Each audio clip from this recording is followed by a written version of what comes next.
general conference, we go and we discuss the conference talks. Okay. So I've done that, and then I've done, I've probably maybe done, besides those, I've done half a dozen of those. No, a dozen or more of those, and then probably half a dozen of other medicine questions, doctors. The most recent one I did right before this was a cute girl named Audie. She was a yoga instructor and wanted to know, quick fire Q&A about moms and nutrition and things like that. So I was reading on your bio, you do a lot of yoga? I do. Do you do Pilates? I do. Okay. I do it all. Where do you go to? What studio? My Pilates is rock steady in Holiday. Okay. It is the best of the best. It's so good. I mean, I've done Peak 45. I've done any class. I'm like in it to try and see, but if you need a good Pilates class, yeah, rock steady's amazing. She has 2 machines that I love. And were you a cyclist? Am I getting this wrong? I am a sports nutritionist. I used to do a lot of triathlons. Okay. And then I just try to jump around and keep a cross training. Like if I ever trained with like Kyle or Mark Aberton, just cross training, not CrossFit, but cross training. Yeah. So I go to a spin class every week. I go to Pilates. I go to High Fit. I go the Abertons. They keep Holiday in check. They really do. They keep everybody moving. Is that an old Holiday family? Yeah. Yeah, I think so. The Brazers all have been doing them. I think every single one of them. They're the sports performance physical therapists and trainers for most of the Holiday high school and collegiate. Okay. They've got a couple. I mean, some of the referrals have been NFL. I have a couple NFL guys and off season, that come back to Utah, and they know their stuff. They're so good. That's cool. So that's who I initially started doing all the sports performance stuff with, probably 10 years ago. But there's so much to learn; it's always changing. So I just keep jumping into the next certification class because I love it. It's so fascinating. Nutrition and supplements have to be one of the most rapid changing because there's always a new opinion. Always. There's always a new marketing plan, a new formulation. I mean, you mentioned offline, like that. There's always a new idea, and it becomes confusing if you're consuming all of it to know, is this just marketing? Are they really good at that? Or is this a product that's viable and is important? Colostrum, that's like all the rage right now. All that Armra, I don't know if you've even seen it. Colostrum, now that we've talked about breast milk colostrum? You're exactly right, but it's bovine. So there's a cow supplement that they're saying is really beneficial for your gut health. So now, I promise, now that we're talking about it, your phones are going to pop up with it. Really? But now they're getting bovine colostrum, and they're telling people to take it as a daily supplement to enhance their immune system. And it's it's lactating, right? It's from it's from the cow. From the cow? Yeah, crazy. What? I know, that's what I'm saying. So there's always some new trend. Yeah. I mean, from intermittent fasting to coconut oil to MCT oil, there's always something. And so that's kind of why I'm like, I got to keep my finger on the pulse and just figure out, is this true or is this like someone else's opinion of a real researcher, right? And so sometimes you get familiar with the trends that are going around, and usually it's one source and people are kind of taking their own opinions on it. So it just gets splattered everywhere on social. And sometimes it starts from really great things like Huberman. I don't know if you listen to him. I love him. And love Huberman. Of course, Peter Attia and Mark Hyman and some of those guys. And they have great principles, but then people kind of expound on them. Or like Stacy Sims or Mindy Peltz, like some of the female trainers and sports physicians and things like that. So I don't know. I just try to read it all and really distinguish. Like I won't ever have a client put something into practice until I've done it for a few months. Same thing with my supplements. So my supplement list is really minimal. And like sometimes... So you're the test tube. Kind of, me or my husband. Yeah. Or a couple of my clients, I'm like, will you try this with me? Or, whatever. But I feel like if you don't, then you'll just be on to the next trend. And trendy is the last stage before tacky in fashion and design, and I do not want to be that with nutrition. Yeah. So let's go back to the fundamental truths of really what's going to show results in human performance, not what's the best thing to buy because it's the latest and greatest. Let's go back to this colostrum. Oh, yeah. I've never heard of this. Yeah. Wow. This is all, do you know quite a bit about it? Yeah, I've had to dive into it, absolutely. And so colostrum, as you know, like for the mother's breast milk. Yeah, it's like the first week, right? Exactly. It's like usually the first 5 days, and it's thicker, and it's a lot richer in nutrients and peptides. And so it's supposed to enhance that first week and just kind of set a foundation for the baby's immune system. Sure. And so they want people to grab this same concept and apply it for themselves, but we're starting obviously in the middle of our lives. So what they're saying, it can go back and help enhance your gut health with the peptides and the nutrients, and there's some healthy bacteria in there as well. And so from what I've understood, I actually bought some, of course. I'm like, okay, let's try this because I had so many clients. Okay, what do I need this? Do you order it online? You order online. There's one company that I think is the company that started it, and it's called Armra, A-R-M-R-A. And they now have a couple different flavors. When I found it was just one. It's flavored too. Flavored. Like watermelon. Drink mix then? It's in the little pixie. You guys. Really? Yeah. Can I get a grape one? So you're laughing about it. I assume it's... Well, it just seems so weird because it's a colostrum. And if people, not everybody knows what colostrum is. But if you know, you're like, wait, hold the phone. What?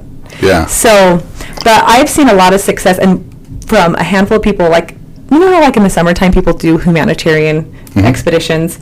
You're going to Africa or you're headed to the Philippines or somewhere where the nutrition, maybe the bacteria, maybe the parasites might be more abundant than you're used so to. You're trying to bulk up your immune system That's for the that? best time, I think, to use it.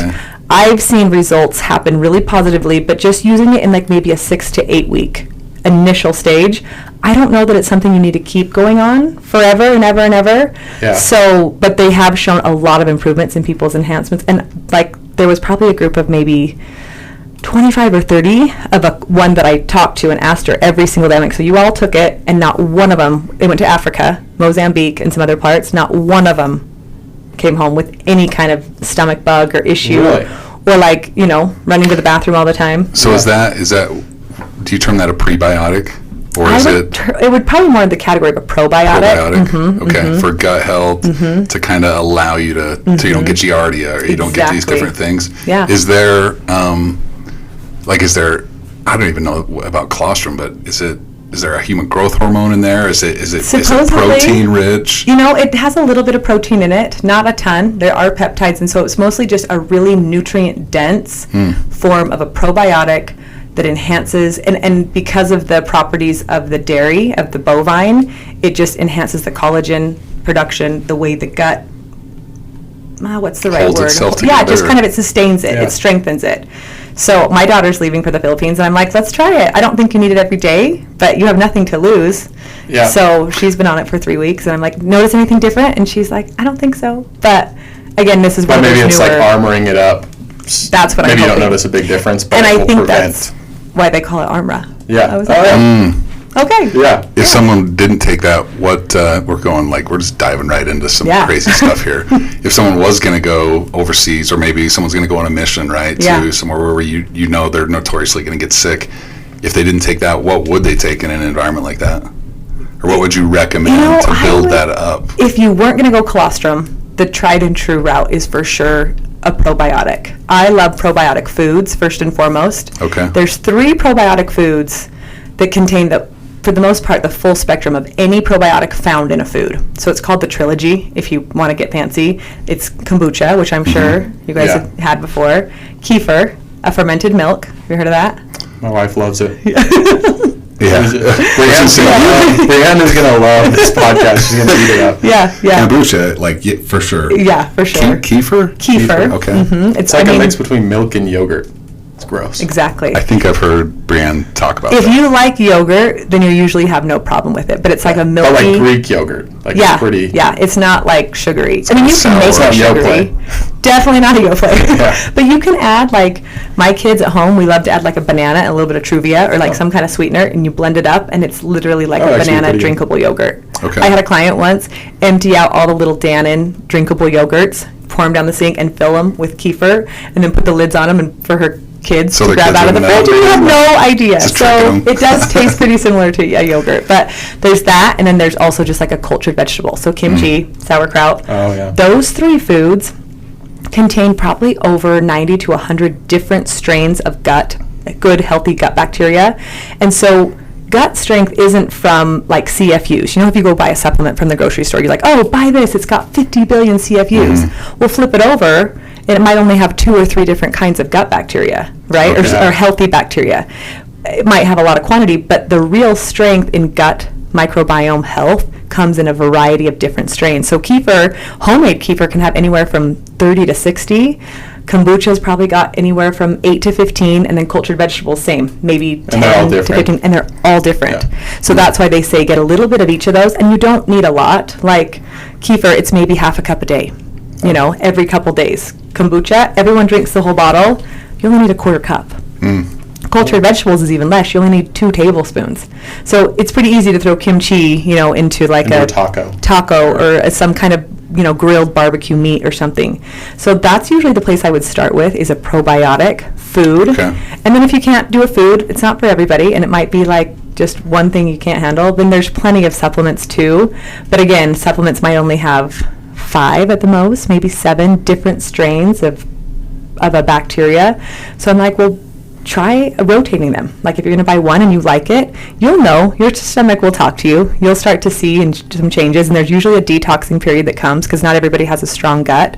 Yeah. They call it Herxheimer, or like the die-off. Like I'll never forget the day I gave my cute mother-in-law her first jar of kefir. This was probably 10 years ago, and she's like, Tan, I think your kefir was rotten. And I was like, what do you mean? She's like, well, I had to go to the bathroom, I had a little tummy ache. And I was like, oh, that's a good thing. Yeah. You're cleaning out and detoxing and fortifying your gut microbiome. So that would help for someone who's going to travel. Absolutely. Is that just because our diet here is just not healthy, and people like the gut health is terrible? It's terrible. And honestly, it's not that we have terrible gut health just by nature. It's because some of the foods, like artificial sweeteners, like an aspartame, right, or NSAIDs, like any over-the-counter Advil, Tylenol, those not only don't have any probiotics, but they actually kill your probiotics, like even fried food. So if you're used to eating fried chicken and French fries, that also just kills any bacteria that you have living in your gut. So we're more in the lines of not just not having it, but we're also destroying any that we might have naturally. Because you don't have to have the probiotics to have, a decent gut, but if you're not having them and consuming those kinds of foods that are killing them, then you're in really bad shape. So there's a component too called a prebiotic, and the prebiotic feeds the probiotic, and that prebiotic is so simple, it's like a fruit or vegetable. It's anything with fiber in it, right? And then the probiotic's like, oh, I need to eat something, right? So the good bacteria feeds off of a prebiotic or a fiber. The bad bacteria in your gut feeds off of carbs and sugar. So when you're kind of craving a lot of sugar and you just don't feel well and you need more, energy, or you can't seem to feel like you're on top of your health, usually your gut imbalance is a little bit off, and the bad bacteria is kind of dominating your cravings, dominating the immune system, right? You might get a sniffle here and there quicker than someone who doesn't have a low gut bacteria diversity, like healthy environment in there. So is that the advantage of getting, because it's such a buzzword right now, gut health. Totally. But in I question everything, so I'm like, why? Why do I feel fine? Smart. And whenever I say I feel fine, my wife goes, that's just because you don't know how feeling good feels. So when people talk about gut health, what are the benefits of getting your gut health right? Like, what's going to change? Are they going to be more cognitively inept? Yes. Or are they going to, you know what I'm saying? Absolutely. Why do I take it? Why should I do this? Yeah. The number one reason I'm a huge supporter of really focusing in on your gut health is because your gut and your brain are actually connected. So they'll tell you that your gut is actually like your second brain. Like if you go back to Hippocrates or whatever, he says all disease actually starts in the gut. So there's a vagus nerve that goes from your intestines up to your brain, and that is actually what determines so much of your mental health. So 90% of your serotonin actually is produced in your gut. Like your dopamine, 50% also produced in the gut. I did not know that. So if you're someone that doesn't feel like you have energy, or that anxiety is rising so fast in America. I mean, suicide's up. They're completely tied together. So if you can kind of start to clean up your gut health before you even run to a prescription, before you run to go take, another supplement or something, just ask yourself, am I eating enough prebiotic fruits and vegetables? And do I have some probiotics in my diet? If you don't want to try the fermented foods, right? Even just a regular Greek yogurt's going to have something.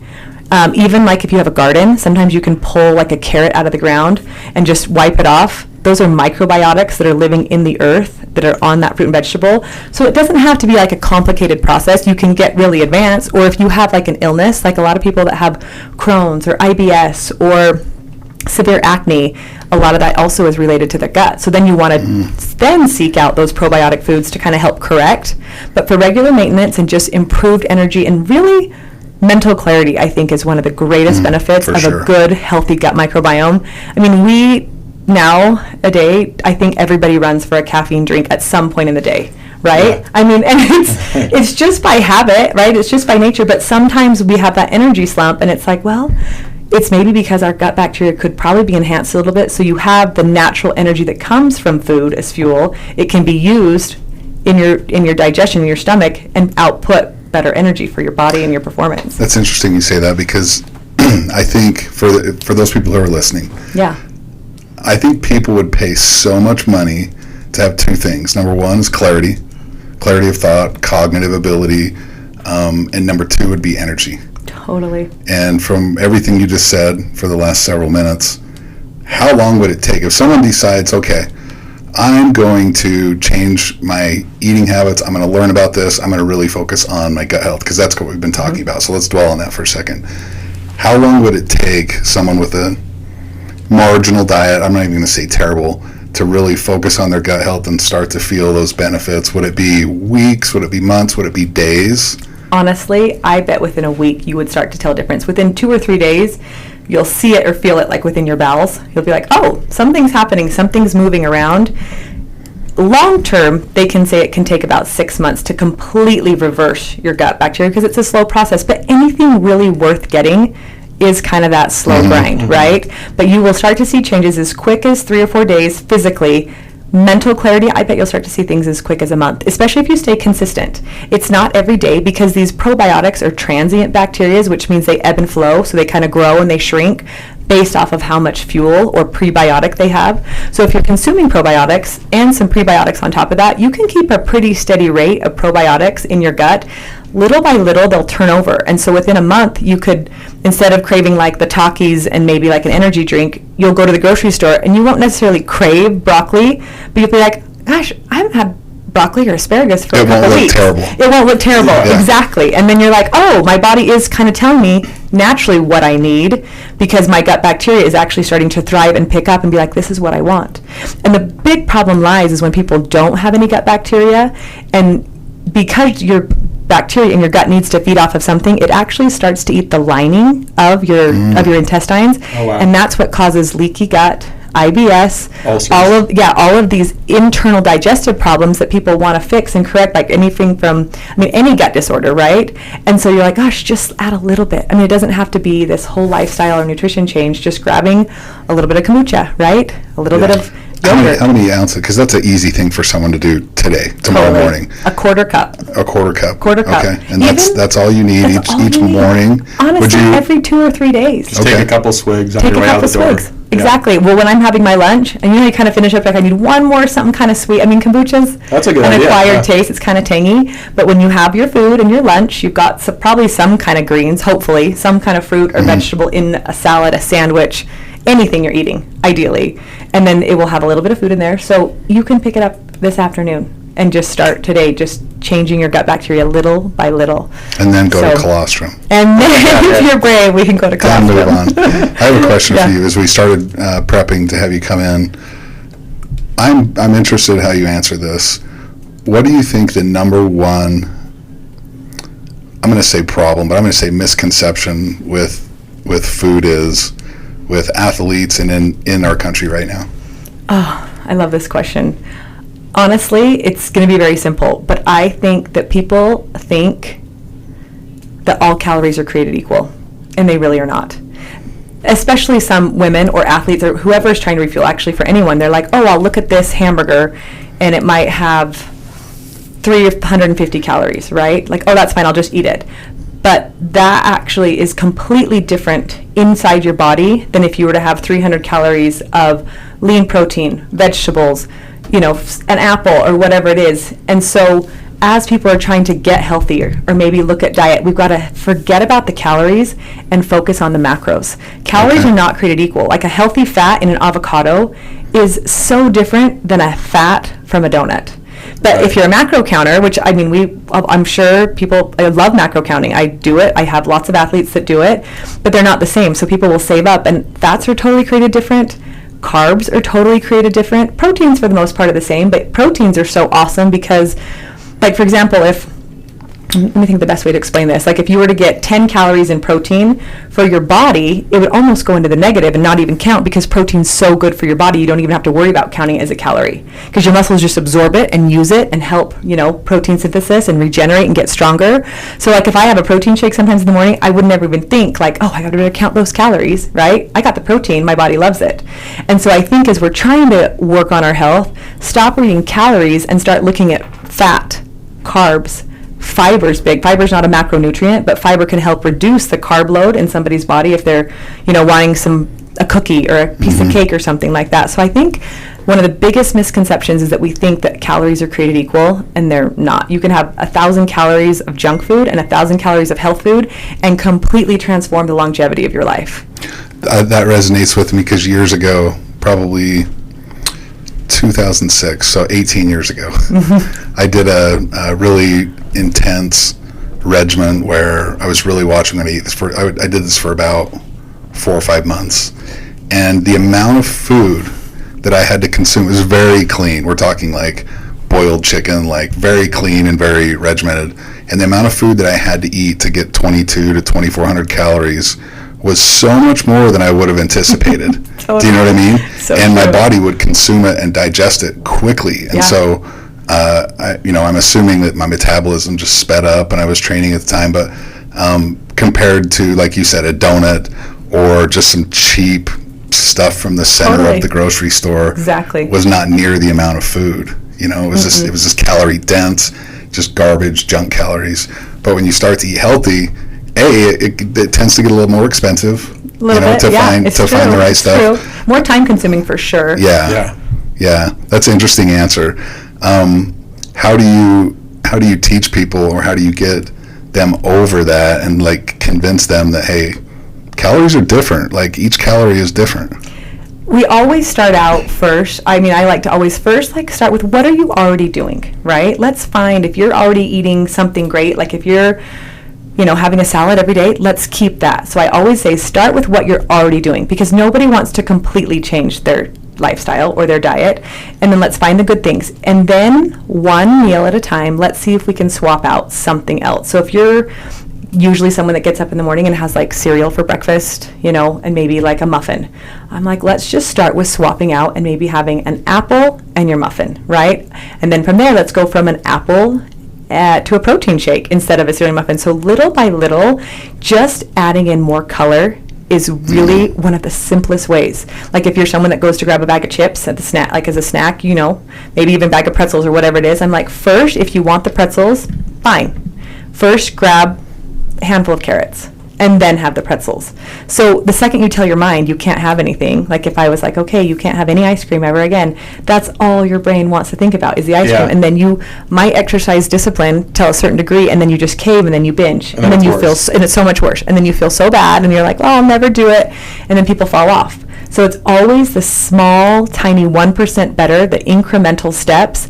And then they start to realize like, oh, I actually don't need to grab the fruit snacks. I might as well just grab half a peach, right? Or grab a banana. So I'm like, take with what you're already doing and see how you can adjust that versus, okay, send me a meal plan. Okay, I'll go to the grocery store, and now I'll start my half a cup of blueberries and my spinach smoothie. Because you'll only do it for so long if it's not part of what you're really trying to incorporate into your life. And then it becomes non-negotiable. Like I probably bet you guys don't ever go to bed without brushing your teeth. It's just become part of who you are, right? But to a little kid, you have to remind them again, okay, did you brush your teeth? I forgot. Okay, brush your teeth. Like you have to keep reminding them, and then it becomes part of who they are. So I think just a little bit reminder. And if I found that if I buy the rainbow and that food's in my fridge, I'm probably going to eat it.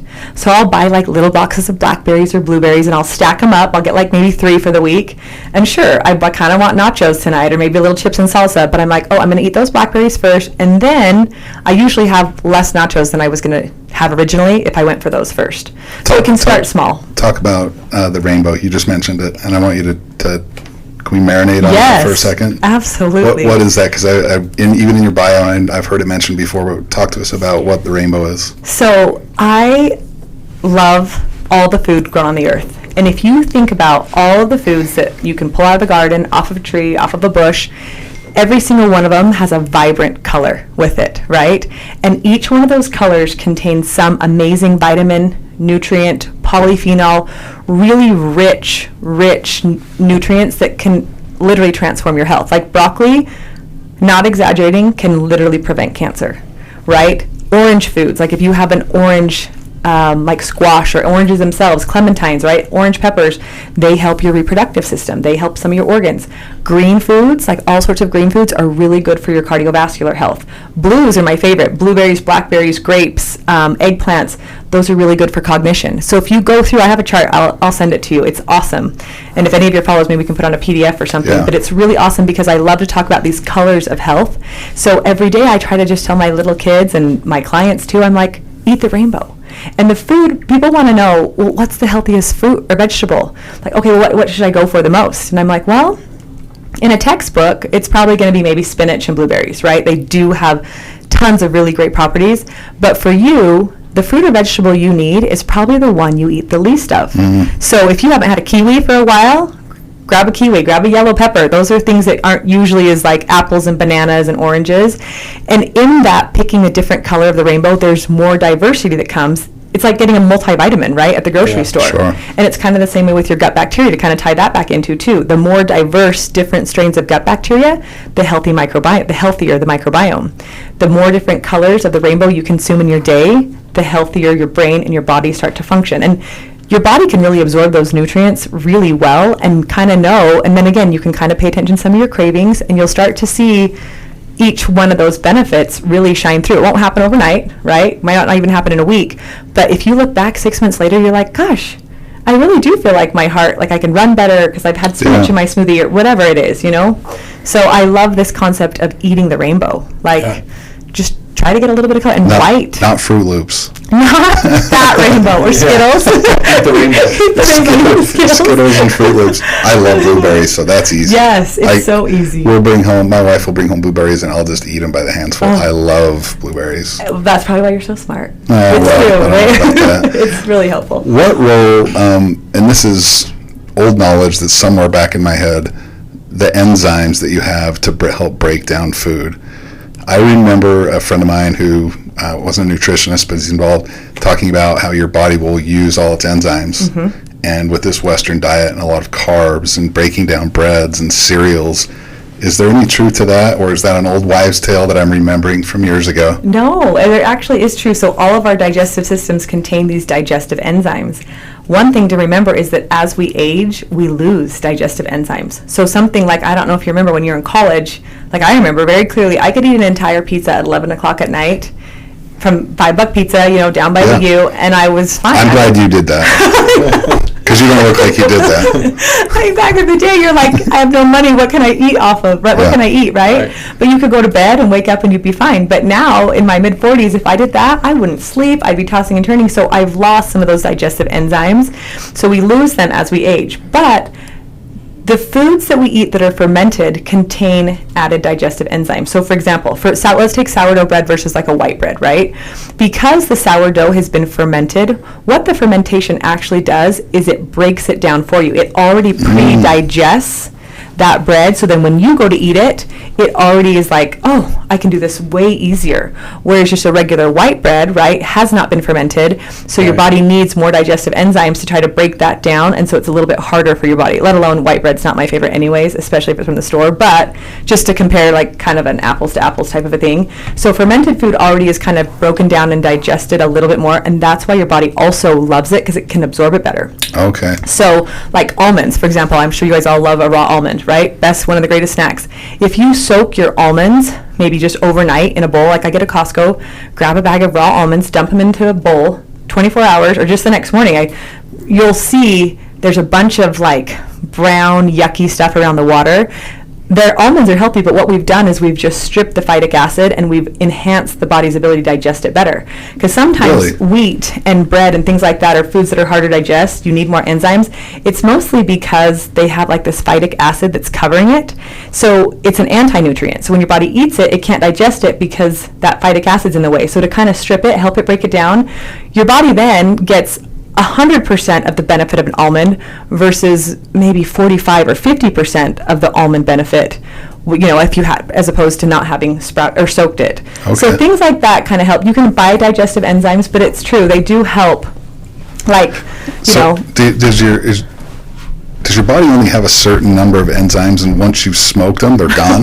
Is there any truth to that? I think so. I don't know. I mean, I know naturally it would, but can you enhance them with probiotic foods and digestive enzymes? Yes. Prolonged. Okay. But I think if you just had to live without any supplements or any kind of food, I think you would start to lose them a little by little, and that's why it becomes, sometimes people that are in the senior community, they just don't eat a lot, they just have a hard time eating. Yeah. They've lost so many digestive enzymes. They eat dinner at 3 p.m. Yeah, because I gotta let it all digest before I go to bed. They don't want that big bowl of food in their belly. Yeah. So for sure you will lose them, and so I think you can kind of keep up the maintenance of your digestion with probiotic foods and digestive enzymes. So are you a believer of supplemental enzymes? Like, I don't take any, but I think I have a lot of clients that do, because you wouldn't need the digestive enzymes if you were already consuming some probiotic foods. Okay. Right? So maybe if you were going to sit down and eat that pizza at 9 o'clock at night, maybe it's wise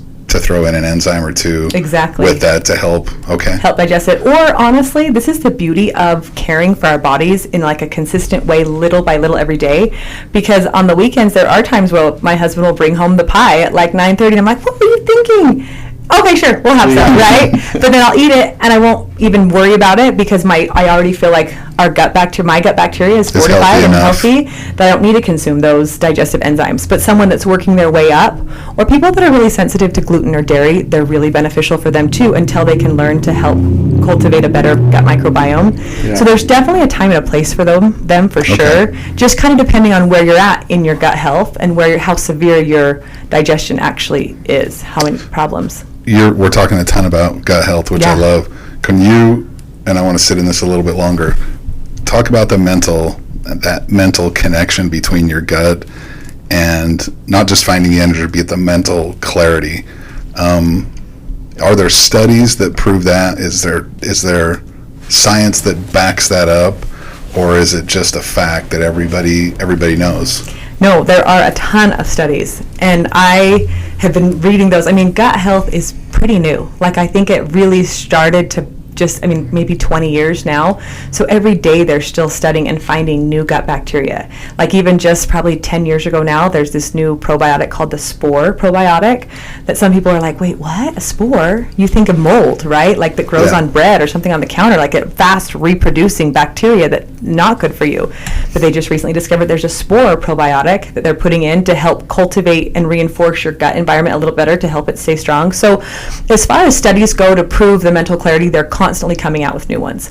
There's handfuls. I mean, ones that I can think of off the top of my head just talk about how when you have a healthy gut bacteria, it allows for your body to basically function the way it's supposed to, right? And so then if that vagus nerve is strong and clear and there's a connection, because all of your hormones and all that kind of stuff, anytime you eat food and all the good things that we want to get from food, it really is absorbed and digested all in your liver and your gut and that whole system down there. And so the mental clarity component comes in really strong because of that hormone. Like, anytime you have, I feel like one of the greatest ones is dopamine. Like, we're kind of in this environment now of like wanting a quick fix all the time.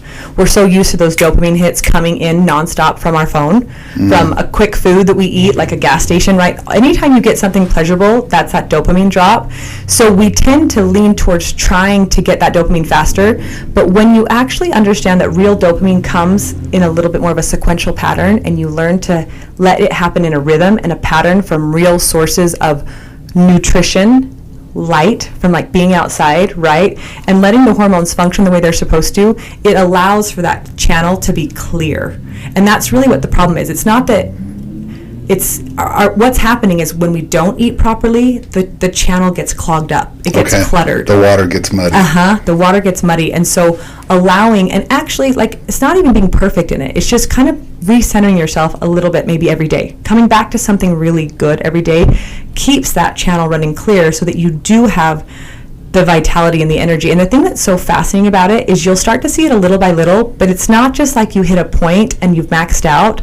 Like, I've seen clients, myself, my family, here we are now a decade into this, and the clarity and the energy is only better. and your mind starts to work faster and things are enhanced and you can understand and hold more knowledge. I mean, I think there's a spiritual component to it sometimes as well when you have clarity and you're not bogging down your body with those kinds of things. But to stay away from that topic, there is physically actually that vagus nerve stays fortified and strong when it's fortified with the food and the nutrients that come from good choices in probiotics. And so you're, in other words, and I don't want to put words in your mouth. No, I hope I explained that okay. No, you did. You're doing harm to that your vagus nerve and the being able to flow by eating poorly. Exactly. So to get it back to like where you should be, eating healthy, having strong gut health, things like that are going to bring that clarity up, but we're getting in the way by the way that we eat. Exactly. Thank you. You mentioned light. So circadian rhythm, I know you're big on that. Yeah. And Seth and I have both listened to Dr. Huberman's podcast. I know he's really, really big on that. Matter of fact, I listened to a podcast where he had on Rick Rubin. Oh, yeah. Yeah. And Rick Rubin is, I don't know if you listened to this, Seth, but Rick Rubin is big on red light therapy, which we have that in our house too because my wife's into all this. I love it. And he's big on, at night, all the lights in his house. And Rick Rubin's a millionaire, if not a billionaire. No, he can take it all the way. Yeah, he was like, if he pursues something, he's going all in, right? Super fascinating guy, which I never anticipated listening to it. But he's big on red light, and everything in his home, late in the day, maybe 7 o'clock at night, 7:30, goes to red light. He likes no bright screens, no bright lights because of that circadian rhythm. Yeah. And I'm in preschool when it comes to learning about this, so can you talk about kind of that whole circadian rhythm? This isn't definitely my expertise, but I have studied a lot about it because I have a red light too. I actually use mine. I have like a face mask to kind of help with the... Yeah. Do you like the face mask? I love it. Okay. I saw within 3 weeks of wearing one, I saw changes in my skin really fast. So I just wear the mask. I have had like a knee issue and I've wrapped my knee in my mask. Actually, I just stuck my knee in my little face mask. And within a couple weeks, I was like, oh, it really, actually a couple days. It works. It really for sure. does work. Yeah. There is something to it. But what I love about the circadian rhythm, I'm sure cutting that out right at, what do you say, around 7 or so, it really does help because that's actually when your body wants to start to drop a little bit of that melatonin. And sometimes when we're on the screen... Now you're getting into it. Okay. Yeah. I mean, again, I'm not going to try to pretend to be the expert by any means in this, but from what I teach, I think that's the first thing I try to teach my clients is let's figure out what your circadian rhythm is, right? So we start with that first and foremost. And I say light because the best way to produce melatonin is light exposure during the day. It's not get it at night right when you need it, but that melatonin actually comes after maybe 30 minutes of being outside in the sun during the daytime. So you actually, like if you kind of just follow like a pattern of living with the sun in rotation, right? And you're outside, at least 30 minutes, that sunlight outside on your face and in your eyes and on your skin, all that stuff, that sets the tone for how well your melatonin drops around 7 o'clock at night. So I'm sure he's just enhancing it by probably going outside, cutting out all the screens, dropping to the red light so that he has a really restful sleep. And it's wise because truthfully, sleep is king, right? If you have hormone issues, the fastest way to fix your hormones is a good night's rest. Really? If you're having a hard time, trying to find energy, obviously sleep helps too, but sleep is tied to so many things. If you have a hard time seeing results from weight loss, if you can't kick sugar cravings, you probably aren't sleeping well, right? Sleep is tied to all those things, so it's really wise to make sure you are getting outside, getting the right amount of light exposure, but then also turning it off at the right time as well. So there's something to that. I'm fascinated by, I just forgot his name, the guy in Utah County. Oh, yeah. I might have to look this up. The guy who sold Venmo. He's trying to live forever. Oh, yeah, that Brian lives Johnson. in Brian Johnson. chamber. Basically, he's trying to reverse himself, reverse his aging. Yeah. So he's spending He's got I like saw 10 doctors on retainer. He's spending $4 million a year to try to live forever, or extend his life.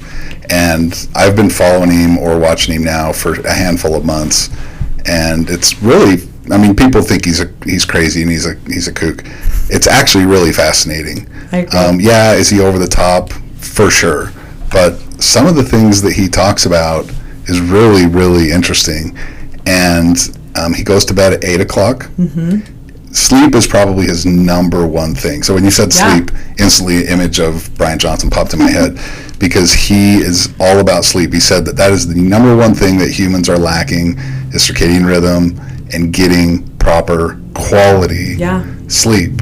And he said, if I had a family and raised a family over again, we would get 9 hours of quality sleep every night from, when they're infants all the way through when they pass away. That's how to extend life. Yeah. It's pretty interesting. It really is so true. Like I've seen it many times again, and I'm like, sometimes I'll get a call from a client. Well, I've had a little bit of a rough spot. I'm a little bit stressed out. Okay, what's the first thing? How well are you sleeping? Well, I've stayed up a little bit late. We've had some projects. I'm like, go back to your sleep. You can't underestimate how important it is to get a good night's rest. And there's ways to enhance it. I mean, cutting out screens 2 hours before your bed, it probably is one of the hardest things, to really it is for me. So, me too, even. I'm so patterned to do that. So I have to think of little tricks in my mind. How am I going to put my phone away? So I've even resorted to watching a show. It's better than my phone, right? So I'll just plug my phone in at night, and if I just know I just don't look at it again, turn off all the lights, right? Like really cool temperatures. So he's so smart in that manner, at least just proving and supporting how critical sleep is for your health and wellness. And I think the biggest thing too is when you don't sleep well, your body doesn't function the way, again, it normally is supposed to. So people that can't kick the sugar craving, we've all been there before, but if you get a bad night's rest, your body just is trying to look for that dopamine. It's looking for a way to try to feel better quick. So it goes to the high sugar foods. It goes to the things that... simple carbs. Yeah, exactly. Just to kind of quickly make yourself feel better. And so sleep is one of the first things we always try to check. So let me paint a picture for you. So if I eat terrible, which I don't eat great, I try to, but I don't eat great. If I clean up my diet for a week or two, and maybe I'm eating properly and I'm getting nice, round, everything that we've just talked about, but then I dive back into that pizza or that cold cereal, or I have a bad day, or I'm on the road, and I kind of dive back into the old habits. Why do I crave more food than I need when I do that? Does that make sense? Yes. Because when I can get in a cycle for 3 or 4 days of eating healthy, right? I get my protein in the morning, I'll eat eggs. For lunch, I'll have, a salad or something healthy. At night, I'll get fruits, and really kind of focusing on the things that are within my control. But then as I fall off the wagon, I really fall off the wagon. And it's not even necessarily a binge. Yeah. It's a craving of, I'll be full, but then I still want more. Why is that? So the reason that is because probably for the most part, that wave of health has not been long or consistent enough. So sometimes when you do go back to that, everybody will have a day where they're not going to eat well. Maybe 2 days, maybe a full weekend, maybe even a week on a vacation, right? But however quickly you have to run back to it determines how healthy you really are. So for example, when you did that marathon, right? If you needed 4 or 5 days to recover, that tells me the health status of of what you were before. But if you recover the next day, you were in great shape, right? So for example, the gut's similar to your body, almost. Exactly. Okay. So a lot of times when you go back to craving those sugary things, or you feel like you just gained weight, all of a sudden you're like, wait, I did so great for a week and now I get another week. Why did it gain all back so quick? Sometimes we forget that consistency provides results that allow for actually more freedom in the future. So if you were to stay consistent for maybe 3 to 6 months, you wouldn't go back to that as quick, because what would happen in those 3 to 6 months is if you started out with maybe lemon water, kind of back to doing something to clean your liver, or maybe some probiotics, you'd help your liver get really strong. Also, if you added in I'm sure you probably already do this, but if people were consistent with maybe 3 or 4 days of weight training, you would have a clean liver and some lean muscle mass, right? Built up in your foundation of health. And then when you went to have like a candy bar or a soda or some nachos or something like that, right? Your body wouldn't react the way it normally would, because, for example, when you have a lot of good lean muscle mass on your frame, if you eat something unhealthy, let's say, right, your glycemic index spikes, right? Your insulin starts to shoot through the roof. But the first place insulin tries to go is muscle mass. And if you don't have enough lean muscle mass, it's like, well, all right, I can't go there. Let me try my liver. But if your liver's clogged from from eating too many preservatives or things like that, or unhealthy oils, your liver's just not as healthy as it could be, it can't really absorb it there, so then it just turns to fat. It's the last place it goes. Yeah. And so with that building up day after 2 days, 3 days of 4, so sometimes that consistency allows for more freedom later. Like, for example, like I said, if you were to have that 3 to 6 months of consistency, you could go and eat the pizza and the hot dog and get the ice cream and probably do it for a whole week in Mexico and come back and be like, okay, that was actually a bad idea. Now I don't feel well, because your body will be out of its normal state. Yeah. And so it's kind of like... That makes perfect sense. Because I started riding my bike a lot more this year, and I had gained weight. I wasn't like fat or overweight. So I was like, I need to lose like 15 pounds. So I ate healthy for like 2 months, cut out soda, mostly. Like in balance, like on the weekends or whatever. Totally. And then when I went back to get a soda, I was like, that wasn't as good as I remember it. You're exactly right. Yeah, you just don't want it as much. Which makes it easier, but it's really hard for the first 2, 3, 4 weeks to... It's just like pure... Is there any advice to kick that instead of just pure, like...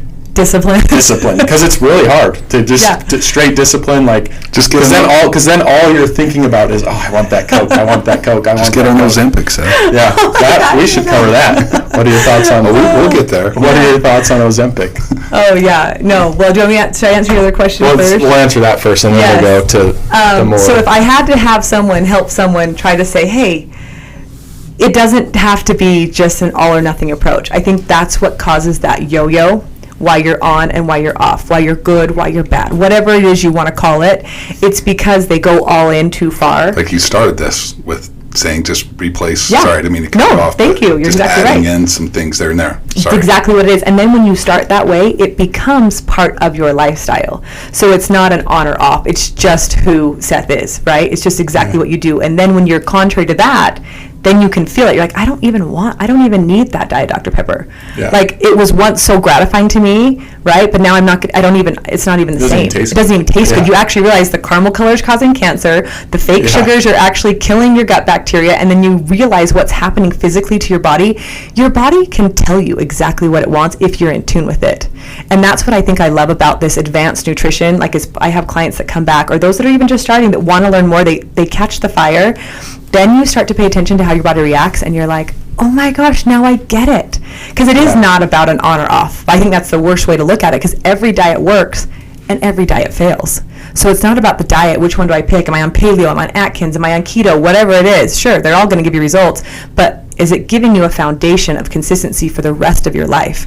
And when you build upon that, again, maybe a little bit longer stretch, 3 to 6 months, you'll start to be like, oh, I actually don't even, like, I'll go to the gas station, like, the last thing I want to pick is a bag of Cheetos. Whereas in college, I was like, ooh, should I get the puffs or should I get the fire hot? You know, like crunchy or puffs? Exactly. So that's the beauty of just taking a tiny little bit day by day. And again, with this, it's consistency. It's not perfection. I think people think, I've got to follow the meal plan. I've got to do it just right. I've got to do this every day. I've got to work out, and then I've got to do this. No, it's consistency over time yields the best results. And giving yourself leeway. Exactly. Like, you're out with friends on a Friday night, like, have the Coke. Exactly. If you're having chips and guac and you don't have a Coke, you're not eating chips and guac, right? Good point. And so that's exactly how life is meant to be, how food is supposed to be enjoyed. And when you eat good food with good people in that environment, it doesn't stick around because the endorphins are coming out. Your body's not worried, am I going to gain weight? Or is this out of my meal plan? You just eat. And you have the safety nets of more muscle mass and clean livers to kind of catch any extras that we know our body doesn't really want or need. And then you don't have to stress about it. And that's why rules and a little bit of discipline create bigger freedom, right? Like down the future. Like, I think I always like to explain it like when you're going to fly an airplane, when you're in the airplane and you're sitting down, you have to catch a very specific speed, velocity, angle. The wing has to be just the right tilt, right? But if you stay there at that very, very, I mean, if you're 1 degree off, it won't work. But if you stay pretty consistent with that whole thing, you will catch flight, and then you can fly anywhere in the world you want to go. But it takes that initial step of being a little bit more disciplined, just a little bit more consistency with better choices, right? And then next thing you know, you're like, I can have the pizza, I can have, the candy bar, the sodas, and not feel like I'm stressed about it. But you can't one day on, one day off kind of a thing. So it almost becomes the reverse effect. Yeah, you have it and you're like, oh, I don't want that again. It's exactly what happens. Instead of falling into the Grand Canyon of like, yes. Yeah. And then people think they're lost and they feel bad and I can't ever get back. I'm like, oh yeah, you can. You're going to be the same place in 2 years if you don't start tomorrow. So you might as well just start tomorrow and then watch where you'll be in 2 years with 1% better. What role does anxiety have on the body's ability to I guess absorb the nutrients and just overall your diet and your body's ability to have a healthy gut, have the vagus nerve activated, have clarity, energy? Can we talk about anxiety and kind of how that helps, or how that deters, or what it does to your digestive system? That's a really interesting question. This is a selfish question, by the way. No, it's a good question. Because I think about with work, and I know that there's so many men, myself included, you get into life, and every day is not sunshine and lollipops. There's some anxiety with raising a family and career and things like that. And yes, you want to eat healthy and you want to be involved in your sport, but anxiety comes into play, and it certainly has an effect on your sleep, I believe. Yeah. This is Steve science, bro science, so to speak. But I think it has a major effect on your body's ability to metabolize food, I guess is the best way I would put it. It totally does. And I think that anxiety you're talking about has a name, and it's called cortisol, which is the stress hormone. And so when that stress and that anxiety is high, that hormone cortisol is also high, which cortisol is the hormone that causes that belly fat, right? It's the one everyone's like trying to cut your cortisol, right? It's good, I have to say this in the beginning, it's actually helpful, because when you get up in the morning and you wake up, and you know how everyone wakes up usually like you're tired, right? No one ever just pops out of bed. Sure, you might get in the habit of doing that, but it takes a minute at least to wake up. But after you've kind of woken up and you're kind of getting ready to go, you're a little groggy. But then you kind of get going. The reason why you kind of get going is because of cortisol. It's the stress hormone that kind of pushes you a little bit out of your comfort zone. But what the problem lies is when it gets to be too much, and then you feel stress and anxiety, not just those earlier hours of the morning when you're waking up to kind of get you going, but then you still are carrying it in the afternoon, and then you're still carrying it even more in the evening, right? That is really an unhealthy hormone pattern to have, and that's really what's causing some of these pandemics. And it also is related to inflammation as well. So if you're stressed and your body's holding on to inflammation, they go hand in hand. Those two are the beginning of all diseases. So when we talk about dementia and we talk about some of these mental health issues that start small with anxiety, that leads to depression. Then that leads to chronic depression, and then even bigger and harder mental disorders to try to overcome. So if you're someone that feels like you have anxiety and it kind of just doesn't ever seem to subside, right? Like, how do I start to do that? The first thing I would always say is just, of course, check your sleep. How's your water intake? And how many colors of the rainbow do you feel like you're getting in the day, right? Because those foods in the earth have an ability to cut down and regulate your hormone patterns because they're all fortified with nutrients. It's so much better than even a multivitamin. Because like multivitamins, I mean, we could talk about supplements. That's $1 billion industry that people quite literally flush down the toilet. I mean, in the most literal sense, right? Yeah. And so starting with anxiety and all that, just, again, I said this before, but one of the fastest ways to regulate those hormones would be to focus and prioritize sleep, maybe for a month. And if you prioritize sleep for a month and really then little by little add in a couple more colors of the rainbow throughout the day, I guarantee your anxiety and the cortisol hormone would start to reduce. Another thing I love too is just asking yourself, because when there's stress, there's inflammation. And like I just said, inflammation is the cause of all big problems, and it's also the cause of plateauing in your physical performance and things like that too. So asking yourself, where's my inflammation? Am I overworking out? Am I underworking out? And am I eating too many processed foods? Do I have a good omega-3 supplement? Some of those small little things you start to just build upon, and you're like, okay, you know what? I'm actually missing that. That might be why my anxiety is high. But I'm really good at this, and I'm really good at this. So sometimes it's almost like a little bit of a puzzle, because everybody has a different outside stressor. Everybody has a different level of stress they can handle. Same way with like caffeine. Some people are affected by caffeine, some people aren't. Everybody has a little bit different level of how much anxiety they can have built on their resilience. There's a concept, there's this incredible book, you guys would probably love it. It's called Anti-Fragile. Have you heard about it? No. It's brilliant. There's this concept that talks about how, like, if you were to have a box delivered to your house with a glass plate inside, right? And it would say fragile. So you know, okay, don't drop that box. It's going to break if you drop it, or it gets kicked or pushed or whatever. You ask someone, what's the opposite of fragile, right? And they would tell you, oh, well, it's strong, it's robust. And that's not quite the answer, because let's say there was a plastic plate in there that we think is strong, right? Actually, over time, if that plastic plate was dropped over and over and over again, eventually it would crack and it would still break. So anti-fragile is the opposite of fragile, because when something's fragile, it gets pushed or stressed and it breaks. When something's anti-fragile, it gets pushed or stressed and it gets stronger, quite literally. And there's 3 things that are anti-fragile that I'm aware of and that I've learned from this book.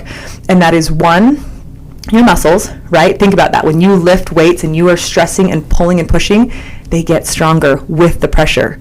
Same thing with your bones. Your bones are losing, their density. And when you lift and push and do like spine loaded exercise and things like that, and you work your bones, they get stronger. And then the third thing is your mindset.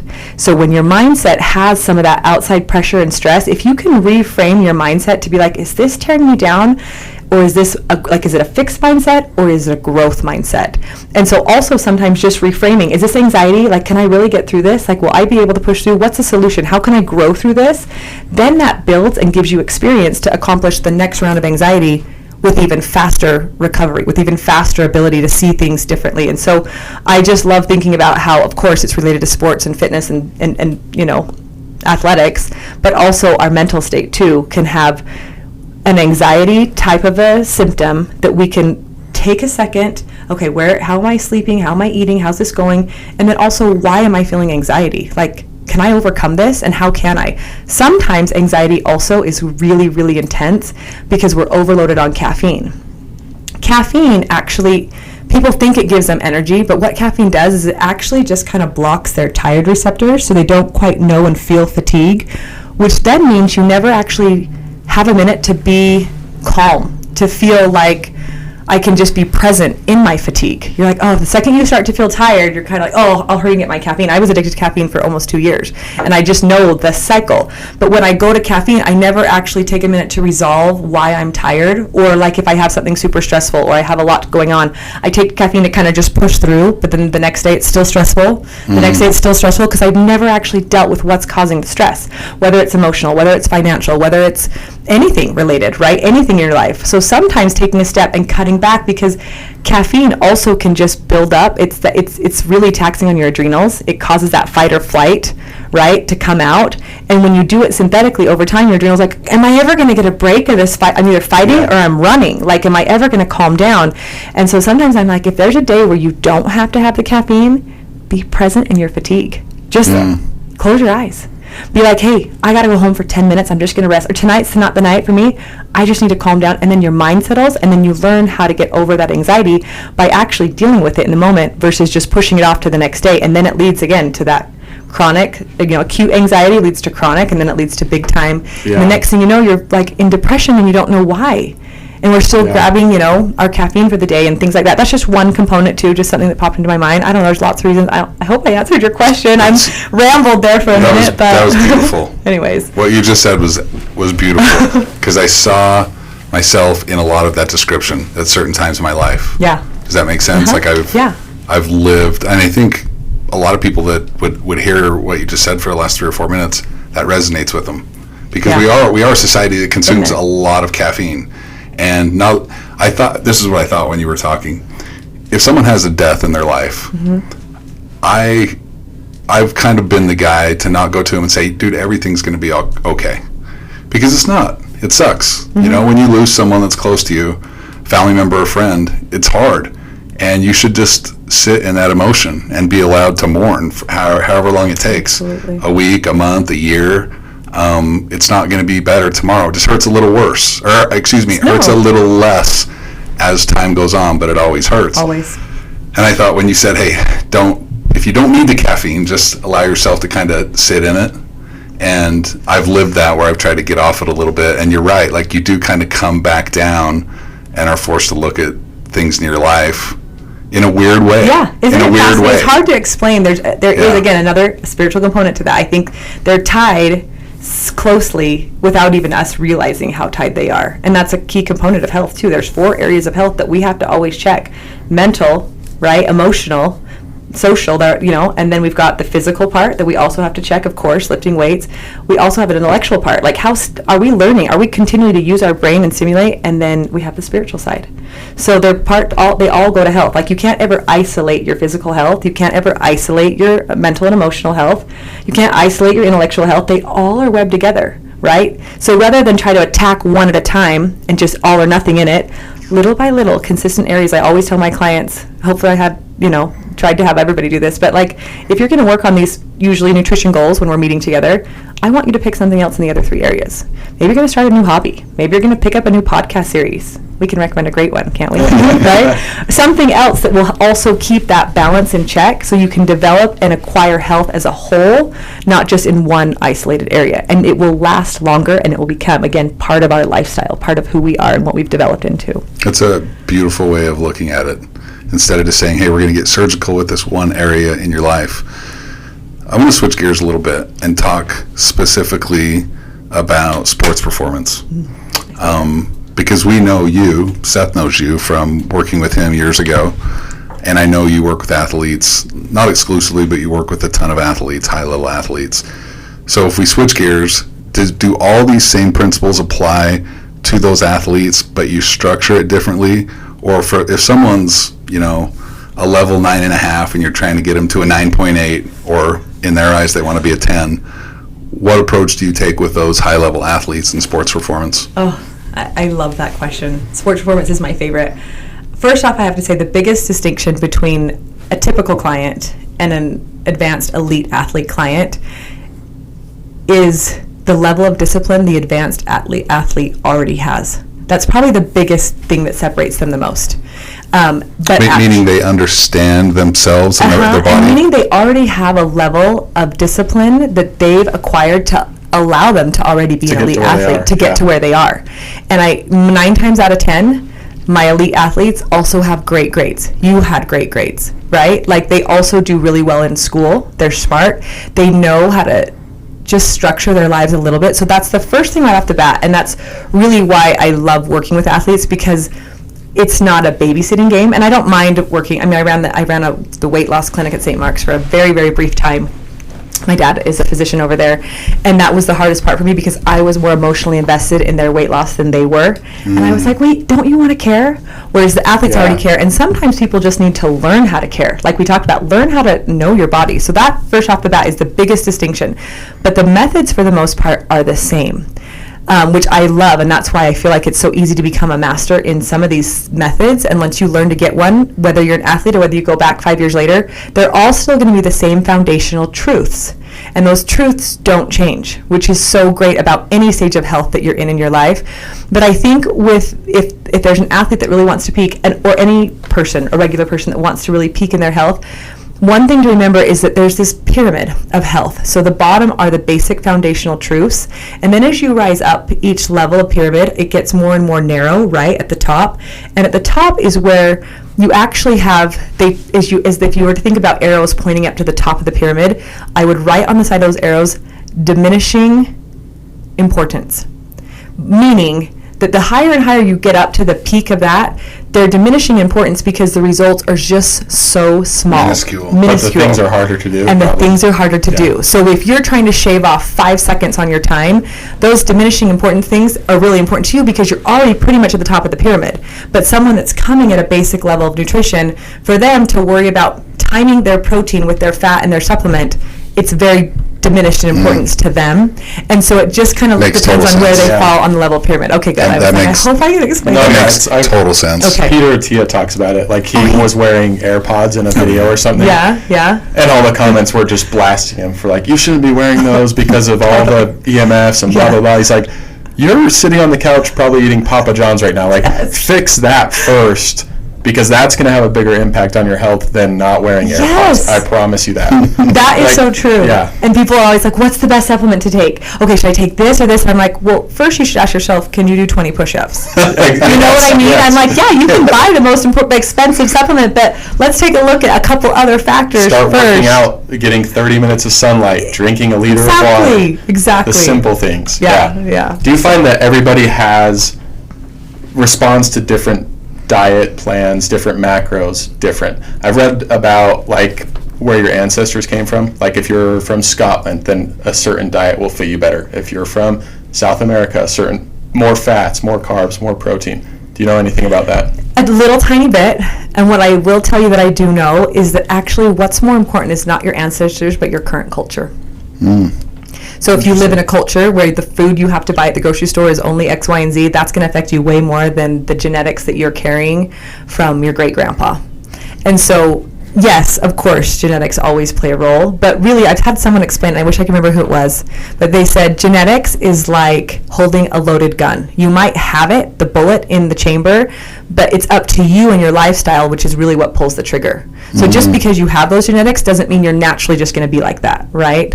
Like you can take twins. I think they did a study, and then you can separate them, and they can grow up totally different, and one can still be obese even though they have the same genes, and one can't be. It's how the culture around you of food and exercise and movement is happening that determines what your health would be. That makes sense. What about in Utah? Okay. I've heard this so many times. I'll travel, whether it's back east and I've heard this from other people. People in Utah tend to actually look pretty healthy. And I don't know if that's a function of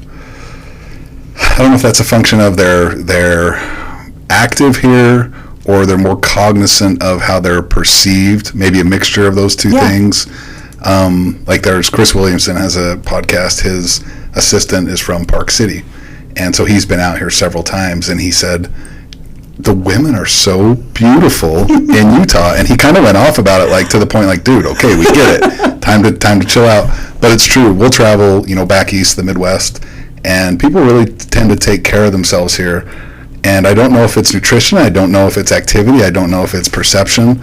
It's just something to... It's for sure in the culture. It is in the culture, and that's why it took my thoughts there is there's something about the culture here, and I think a lot of it is probably perception, how people are perceived. Can we transition into some of these weight loss drugs and just touch on that a little bit? And we can talk about it however long.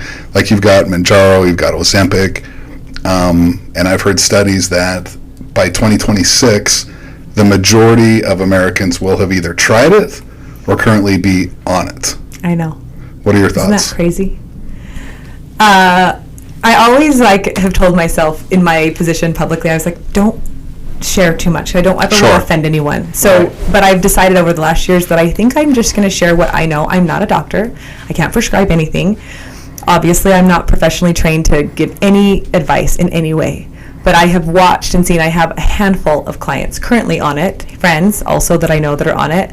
So I'll just share my own interpretation of what I think. I know that it's actually, people think it's new, but it actually is not new. It's been around for a very, very long time because it's meant for people with diabetes, right? It helps regulate that insulin. So I think that it definitely, this is in general, this is how I feel about it. I think that it can be an amazing tool in your box. It is not the tool to achieve health and fitness. And this is where I think it's hard to distinguish the line, because sometimes those appearance goals that we have are only skin deep. And if you're willing to compromise some of your internal longevity organ function, right? Like I know that some of the studies are showing there's thyroid issues. I know for a fact there's a ton of gut issues that are happening, right? When something synthetically is trying to mimic what your body naturally wants to do, there's going to be some kind of trade-off, right? And so if you're someone that is looking at it to just lose that last like maybe 10 or 15 pounds, but you're active and you're healthy, I don't know if that's the right route, right? But I also have to say, on both ends of the spectrum, I have seen clients that are like, I just need to lose the last 30 pounds. And I think one of the greatest things someone shared with me is that she said it cut out all the food noise, which sometimes when we talked back to our beginning of our conversation, talking about gut health and how you crave bad sugars and carbs when your gut health is off, sometimes to find a little bit of that discipline in the beginning is hard. So if it gives them a little bit of a jump start, because when they are about 30 pounds overweight, that is tapping into the realm of pre-diabetic, right? Things are not functioning well anyways. Yeah. So what's the trade-off? Which is potentially worse. Exactly. And I think it's always going to be better to try to cut down the weight and use it as a tool. So you know how they taper you up on those drugs?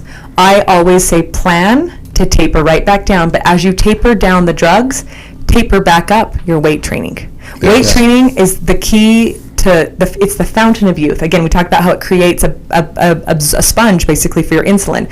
So, and that is the key to longevity. I mean, I have emails that come into me from Harvard or Tufts University, some of these major universities from around the nation, and every single one of them, for senior citizens, whatever, the geriatric community, lifting weights is the key to staying young and vital. And so I think that's the part that most people are kind of forgetting when they think their only option is to get on the shot. I'm like, again, well, are you lifting weights maybe 3-4 days a week? If you're someone that can't, right, or you don't have a hard time, or you don't know how, sure, get on it, taper up. But as you taper back down, little by little, learn to increase your weight training. And then add in healthy food choices, right? Use it as a tool to kind of eventually swap one lifestyle for another is kind of the in-between to get you some motivation. And I know that there's many people that have seen amazing results. And so it's hard to say, like, how do you trade off your self-esteem and your value? And that's kind of what you put your core value in. I always try to remind people, like, your body is not your masterpiece, your life is. So well stated. Be sure, to make sure you're not compromising something using it to start look. living the way you want to live. Because it's got to be hard it's really hard to lose weight the older you get. So if you're old, you're 100 pounds overweight, it's probably not very fun to go to the gym. No. Like, you might be getting weird looks, whatever. And it hurts, so if that helps you, pains, if that helps you get the start. What's concerning to me is the 22-year-olds that are on it. Totally. It's not very hard to lose 20 pounds when you're 22. No. Just go to the gym for 3 months, 6 months. Yeah. That's what's concerning. People are looking for the Band-Aid. And it's also, I don't pretend to get to know any of this, but I also know that it's not really great on our economy, right? Like, what it costs here. Like, I was just reading, Mark Hyman just did a post on this too. He said that what we pay $1,300 for a month to get that injection, in Germany it's like $59. In France it's like $100. So it's literally costing our healthcare system. Like, we will be in so much trouble if this trend continues. And so even just looking at it from a long-term view of our country and our freedom, like, am I helping or adding or making the cause worse? I think there's just a wise way to evaluate, am I really a candidate, or do I just want the quick fix? Yeah. A side note about the shot. I've heard so many studies, and you've probably heard the same ones, about clothing manufacturers are already like allotting less thread counts on the clothing that they're going to be producing. That's amazing. Airlines, and these are facts, like there's been studies about it. Airlines are already budgeting for less fuel because the weight of the passengers will be less, and the weight of their luggage will be less because their clothing. So all these things, grocery stores stocks have actually seen a decline because consumption of food in areas around the country and around the world where the shot is prominent, people aren't consuming as much food. And so there's a lot of interesting things economically, aside from the thoughts. And by the way, I thought the way that you described it and shared your thoughts was beautiful. I feel the same way. I wouldn't say that it doesn't have a place. I think that, like anything that has dramatic effects, it's has to be used wisely. You're exactly right. But in Utah, I do think there's probably a percentage of the population that are abusing it, and it hasn't been around long enough in the public eye to see if this is going to be something like Seth said, where they are on it and it's like their new way of life. Yeah. Extremely unhealthy. Well, and I think I cringe when I'm like, I see people on it. You obviously don't eat, so the number one thing you're losing first and foremost is muscle mass, which again is so contradictory. Exactly. And we all probably three know of people who have done it. Yeah. And all of a sudden, like, dude, where did your muscle go? Totally. Which means, where did their metabolism go? Which means, where is their, there is a trickle effect with that too. And so, and the face and the gaunt, and then I think what I was going to say is, I think sometimes I just cringe when I'm like, okay, they're on it and they're reaching some goals, which is, I'm so happy for anyone that's doing that. But then when I also see that the one thing they're going to go grab to eat that day is going to be that bag of Takis, I'm like, wait, just grab the apple. Because the calories aren't the same. Get the protein. It goes back. Your muscle needs protein. And it goes back to they're thinking that it's about the calories. I'm like, the calories are not created equal. Like you said, the number one misconception. Yeah. So it's just that's the only part that makes me cringe. It's like, if you're going to do it to get healthy, then actually learn to be healthy. If you're just choosing to lose weight, that's when we have a problem a little bit. Use it to get you to where you want to be and then maintain it without it. And it can be done. I've seen it done before. And that's why I'm happy for people that do have it, because they're swapping out some bad habits for some better habits and continually learning and growing and gaining more lean muscle mass. So anyways, hopefully that answered your question in a...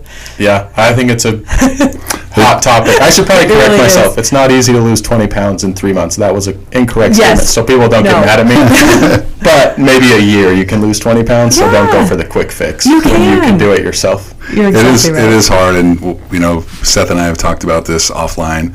For someone who is maybe 10 or 20% obese, or they're whatever it is, 20, 30 pounds overweight, and they just don't, it's hard for them. Maybe they've fallen off the wagon, it's been a decade, and they want to get back. I get it. Like, I understand I it. do too. You know, if someone's been a cyclist and all of a sudden they're in their 40s or 50s and they look at their bike and they look at the medals on the wall from 30 years ago and they're like, I'm not getting on my bike. You know what I mean? It's almost like, it's almost an embarrassment. But if they can have a little bit of a jump start to help them get there and have some proper education from someone like yourself to help them get there, I think that's, I think so many people are just going about it on their own. I know. And the one thing I have to say sad. is only get it from your doctor. They have a bunch of different like strip mall kind of boutiques or spas that are giving it out. I just finished reading an article about how awful those are because they're not up to code. Some of them are diluted. So they're really? they're not at all. Like, so if anyone is interested in getting it, just go right to your doctor. I'm sure your doctor's happy to give it to you, right? Like, I have many friends that are like, my OB tried to get me on it, or my family practitioner. So the doctors are not being stingy with it, but just get it from the doctor. Do not go to some boutique spa, Don't go down to Mexico. Do not. Yeah, exactly. Like, just get it. It's not like buying Latisse. Exactly. There's I just thought of this. There's a British guy who's in the process of writing a book, and coming out of COVID, he put on some weight. He was quarantined and, at home, and he went to a party. This is maybe in the winter of 2021, I want to say, so maybe a year into COVID. Yeah. And he went to this party with a bunch of friends to meet up, and they hadn't been together for quite some time, and he assumed that everyone would be a little heavy set, that they would have put on their little everybody quarantine weight, thick, right? He showed up, he was a little out of shape, had put on 10 or 15 pounds, and he showed up, and everybody was beautiful and thin. And that's when he started realizing that, they're on the shot, and he started producing this, literature, and he's been doing all these interviews. And he said, for someone who's going to be diabetic or they're extremely overweight, the side effects, which, by the way, we don't necessarily know what they'll be. There's drugs that work, and then there's drugs that don't work, and then there's drugs with side effects. Exactly. That's just kind of how it is. True. He said, is it better that they can get that in line, or that they just stay thick? And and so it's interesting. I mean, I'll do some follow up to find out, but he's like, it was so weird. I showed up, everybody was thin. I know, and it really is true. And like, when you see someone thin, like, you automatically assume they just got on the shot, and you're like, I wish that wasn't the assumption all the way. But nothing else is causing people to starve themselves that much. And so if it's a fast change within a month or 6 months, 3 months and 40 pounds. Yeah, that's scary. That's too fast for your body to even understand how to adapt to that. So I know. I love the way, Tanna, that you describe life, that you're what did you say? You said it so eloquently, that your masterpiece is your life. Your life is your masterpiece, not your body. Yeah. And if we just could have had someone like you, when COVID hit, educate America, I think we would have been a lot better off, because I think the country's in a weird place right now. A lot of the youth coming out of high school, I've got an 18-year-old. It's been a weird 4 years for this generation of youth, and even for some of the adults, and a lot of things have changed. And people don't necessarily have better eating habits today, and mental capacity and emotional, than they did 4 years ago. No, you're exactly right. And I think that's the part that it drives me actually every day to keep getting up and to keep doing what I'm doing and to keep learning, because that's what we're missing, is the education. I mean, they aren't even putting it in medical school anymore. Like, I just have a friend that was in there, and I'm like, okay, so tell me all about your nutrition stuff. And I just am trying to quiz. Like, I had a chance to go meet with a dietitian at a big hospital, and the lead dietitian over a cancer place, and I was so excited. And I remember thinking, like, wait, isn't there more to nutrition? Aren't you going to talk about not just adding ice cream to your Ensure vitamin shake? Wait, well, what protein do you recommend? Like, I was so excited to learn, and I feel like sometimes it's not their fault, because the education and the information is not there. And if you're only shopping at the grocery store as someone that is not is interested in health and fitness, right? You don't know. You're just grabbing the cereal that says protein on it, right? Yeah, and so, you're not privy to all the different things. And I think that's just how it is to let you and your goals control what you do and learn. Don't let your culture control and learn what you do. Like, I remember, I think it was probably Huberman or someone that said, like, what's the worst fast food place that we could go to? And you start rattling off all these ones, like, is it McDonald's, right? He's like, no, it's our school cafeterias.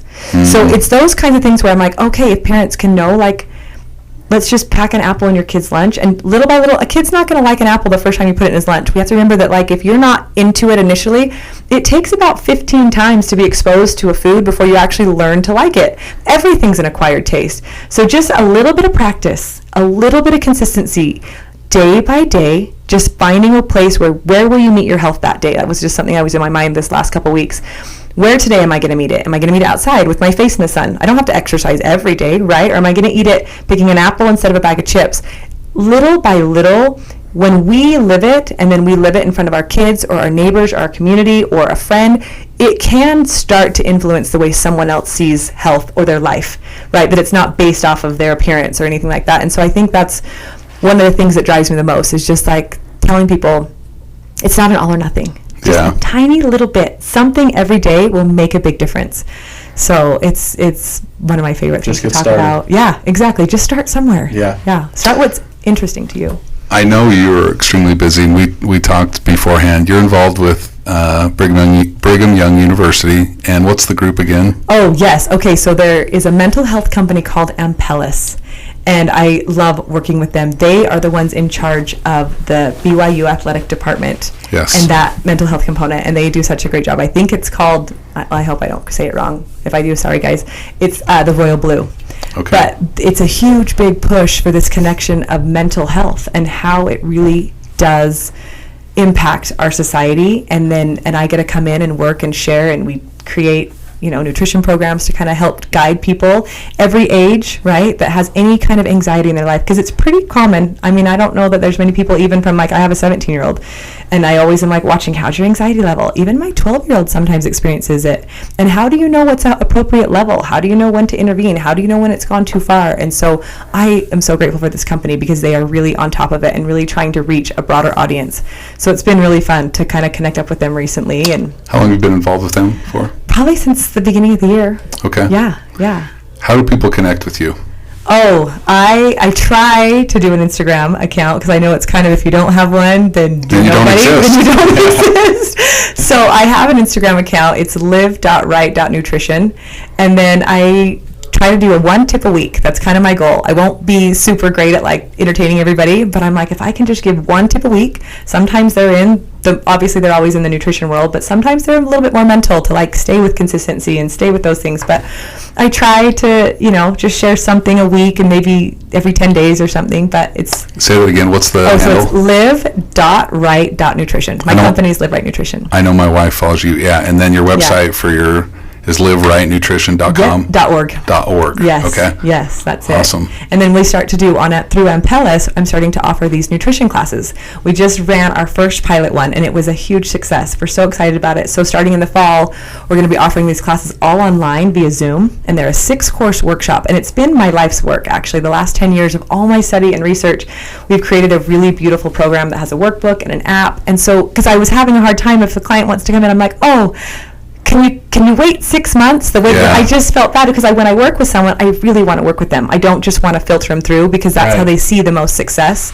And so I refuse to kind of just pack them in. So this is a great way, and they've made it so affordable and such good content. I teach the classes myself. I was like, I love it so much. So you have a decade worth of knowledge that you've compiled and are trying to... And we talk about the circadian rhythm. I mean, it took a long time. And like I said, Ampellis was so generous and grateful, or great to work with. And so I'm so grateful, because they've really allowed me to just take all of the stuff that I feel like is really important. So we talk about the circadian rhythm, we talk about probiotics, we talk about consistency, and just compile it into 6 weeks.